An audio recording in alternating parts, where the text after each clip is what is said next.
What's up, everybody? Welcome to the Monday Night Football Show. I'm Ivan Vargas. You got Marco Velasquez with me. Marco, what's up, man? Long time no see A since very yesterday. long time, huh? Yeah, I know. Dude, I was telling, I was thinking about firing up another chicken breast because I was like hungry. And I had something else. I was like, let me save that one you because, know, dude, it was fire. It was fire afterwards. Even yeah, the marinade worked out in favor. See, secret oh, ingredients: soy sauce and tequila. yeah, the man was perfect, dude. I was just saying, I'm like, God, this is so good. I was like, I might fire up another one, but I didn't. I had to pace myself. I ran a mile and a half earlier, just so I could work that and some of the beer off of me Nice, nice. from yesterday. But last night I'm going to go ahead and recap tonight. Monday Night Football: Eagles and Cowboys should be a good matchup in the NFC East. I'm looking forward to it. I'm looking forward to seeing Jalen Hurts against Dak Prescott. I think it's going to be more prolific than we think. I don't want to knock the Eagles. They're they're not one of my teams on my radar that to win the NFC East. But to be honest with you, it's a crapshoot over there. I want to go ahead and before we go get into this game tonight, I want to go ahead and touch on the Sunday night game that we didn't get into. I was exhausted. You obviously had the kid. I mean, we can only do so much. Yes, So yes. we can only do so much until we have to go ahead and know when to fold them. But going back to last night, San Francisco versus Green Bay, you saw the Niners, and it was a huge dude. The Niners could have been down 24-0. Before even the half, I believe it was. It was a pretty much dominating performance by Green Bay for the first half, and then the Niners kind of fought their way back. And after that stop, the one goal line stop, they ended up giving up another touchdown at 17-0. Then they fought their way back 17-7. They got all the way back, but I said it. Jimmy Garoppolo can't put the ball on the ground or have an interception, or they're going to end up losing. He had a great. I think he had a decent game, but that one, the one time he put the ball on the ground, it flipped the script for San Francisco and gave Green Bay the opportunity to go ahead and win the game. Yeah, I mean, and how did the tables turn so quickly? I think at one point, in San Francisco, the fans started chanting Trey Lance's name because he was having such a bad game. But towards the end of the game, I mean, they definitely crawled back. It was a hard fought, effort by San Francisco, but Devontae Adams, man, ended up being that big difference for Green Bay, in that last drive.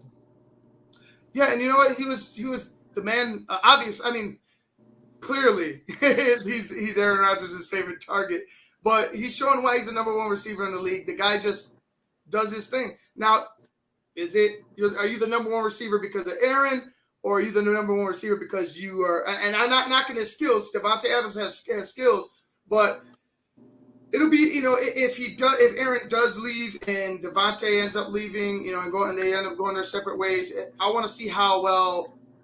I know I kind of feel how Aaron Rodgers might perform.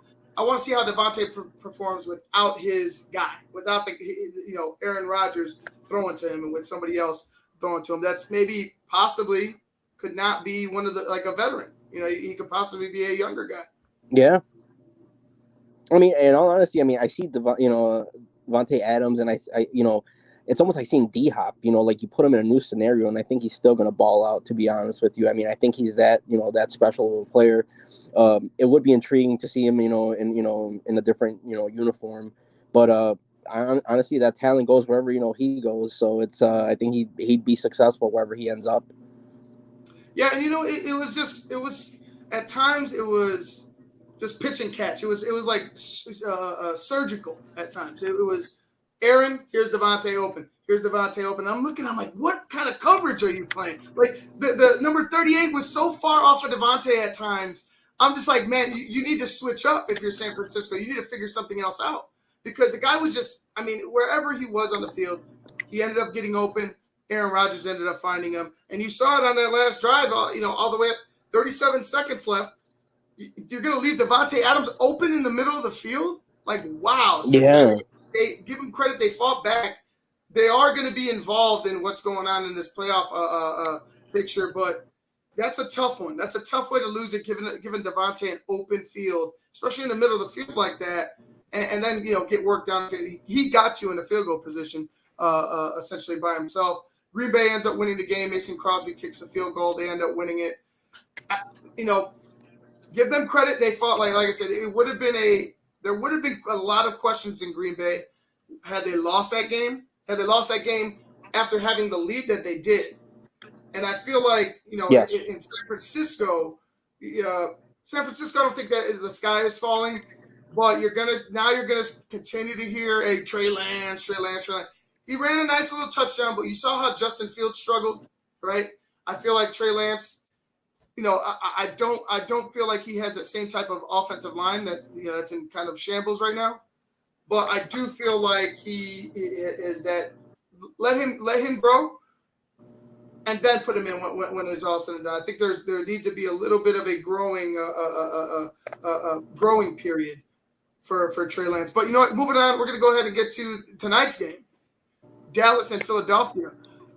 Dak Prescott looking good. I mean, the Dallas Cowboys are 1-1. He looked good last game for the Dallas Cowboys, and I'm looking for you to get Zeke more involved. I'm looking for Zeke to get more involved. I'm looking for you to be more methodical in your approach with it instead of just kind of airing it out. And I know that's kind of the identity they want. Everybody wants to be the Kansas City Chiefs, but I feel like you got two guys in Pollard and Ezekiel Elliott that should be able to get you where you want to go as long as you're able to use them the right way. I don't know if Mike McCarthy can do that. I mean, in all honesty, you look at that Dallas Cowboys team and you look at, the Ezekiel Elliott situation. You think about, him holding out until he got the contract that he wanted, him working out in Mexico, all that fun stuff. And then for him to still be in this position where, like, he's not really much of a difference maker any game he goes into. I mean, already 3 weeks into the season, Tony Pollard is the standout running back right now in Dallas. So really, I mean, honestly, you want Zeke to get involved, but at the same time, how much longer are you gonna have to wait for him to actually be a difference maker in the game? Right, and you don't want to. You really, you don't want to stop break up a good thing. If Tony Pollard's working, it's getting you to where you want to go as an offense. By all means, use the mix. But I feel like there's something missing from Zeke. Is it a burst? Has he lost a step? He says he's in the best shape of his life, but I don't know. Is it the coach? I'm trying to put my finger on why Ezekiel Elliott hasn't been the way the way we expect him to play and playing the way we expect him to play. I mean, it could be lost a step. It could be Zeke doesn't have that same burst that he had before. I mean, I'm not going to go ahead and I'm not going to chalk that up to that just yet. I want to see a couple more games, see him try to get in the open field and accelerate before I go ahead and start judging him to whether he can or cannot do it anymore. Yeah, and I definitely agree with you. I think he's definitely lost a step. I mean, I'm not gonna sit here and judge the man, 3 weeks into the season, but he doesn't have that explosiveness that he once had. I think, when you feed him the ball, you just, as if you're on on that defensive line, you're kind of just, assuming, all right, he's gonna go up the gut. We could, put a halt to that. But Zeke just doesn't, he's not what he once was. And that's the concerning part about it is that, people start talking about that contract. People start talking about, hey, he lost some weight. Maybe that's going to help him out, but you just don't see it anymore. And again, it's like, maybe it's something that maybe it's something that he needs to work on as far as, as the season progresses. Maybe we might see that explosiveness again, but it's been quite a while now. And, at this point, I mean, if you're a Cowboys fan, it's like, how much longer are you going to have to wait, Right. And he added weight and lost some speed. Then he lost some weight, and maybe he's losing some strength. I don't know. I feel like he's in like some type of a flux with his body. Like he says he's in the best shape of his life. What have you been doing for your speed? Like, have you been, what I mean? What have you been doing to really try to maintain? And I don't know. Zeke was out of shape. He was out of shape last year. He looks like he's in better shape this year. Hopefully that it's just there's some early season rust, and he gets going for the Dallas Cowboys. But it's yet to be seen. I know Dak is the guy that's going to carry it. You got plenty of receivers. I feel like Dak can be an MVP candidate if the Dallas Cowboys offensive line can hold up and you can find some type of success in the running game. You saw what he was doing last year. He was on pace for 6,000 yards. I feel like he's the same type of player. He did come off an injury, but we'll see. I mean, you're not asking him to scramble forever. You know what I mean? You're not asking him to do what Justin Fields had to do yesterday. Right. So So with that being said, I feel like just get a good mix. Get a good Yeah. mix today. You're going to find success. For the Eagles, a tough loss last week against the Niners, 17-11. It was, you know, they had a good game the week before. They had a surprising win the week before, scored 29 points, and then they looked really pedestrian this week. 12 of 23 was Jalen Hurts for 190 yards. Jalen Hurts also was the leading rusher, 10 carries for 82 yards. Miles Sanders spelled him with 55 off of 13. Quez Watkins, 117 yards off two catches. So it was just feast or famine last week for the Philadelphia Eagles, and you could imagine how that would be against a tough San Francisco 49ers team, although they gave up 20 plus points yesterday.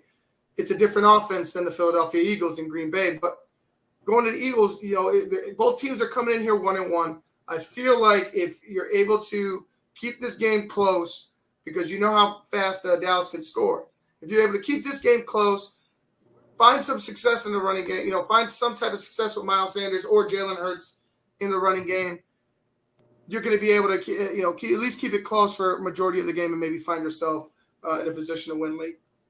I mean, yeah, absolutely. And like, I mean, if you're an Eagles fan, I think you should be telling yourself that this season for the Philadelphia Eagles, it's a start of something new. You get off that Carson Wentz chapter finally ended in the off season.